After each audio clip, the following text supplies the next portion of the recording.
પણ જડબાતોડ આપવામાં આવશે। તો એક મહત્વપૂર્ણ અપડેટ, ગુજરાતના 18 જિલ્લાઓ, આપણા રાજ્યના 18 જિલ્લાઓ, રાધા ખૂબ મહત્વપૂર્ણ અપડેટ, ગુજરાતના 18 જિલ્લાઓ એલર્ટ પર અત્યારે કરી દેવામાં આવ્યા છે, સાવચેત રહેવા માટે કહી દેવામાં આવ્યું છે। તમામ જિલ્લામાં બનાસકાંઠા, પાટણ અને કચ્છમાં હાઈ એલર્ટ જારી કરી દેવામાં આવ્યું છે। બનાસકાંઠા, પાટણ એ તમામ સરહદી વિસ્તારો, ગુજરાતના અલગ અલગ 18 જિલ્લા કે જેમને સતર્ક રહેવા માટે, જેમના લોકોને એલર્ટ રહેવા માટે સૂચના આપી દેવામાં આવી છે। બિલકુલ, કારણ કે ડ્રોન એટેક થયો કચ્છ ઉપર, ભુજ ઉપર એટેક કરવામાં આવ્યો, એને લઈને જ આ ગુજરાતના 18 જિલ્લાઓ એલર્ટ પર।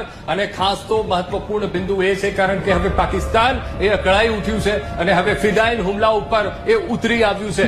તો એટલા જ માટે હવે ગુજરાતના 18 શહેરોને એલર્ટ મોડ ઉપર રાખી દેવામાં આવ્યા છે, જેમાં બનાસકાંઠા, પાટણ, આ શહેરો, કચ્છ જ્યાં આ મુખ્ય શહેરો છે અને જે સરહદને અડીને આવેલા આ શહેરો છે, એ ત્યાં હાઈ એલર્ટ જાહેર કરી દેવામાં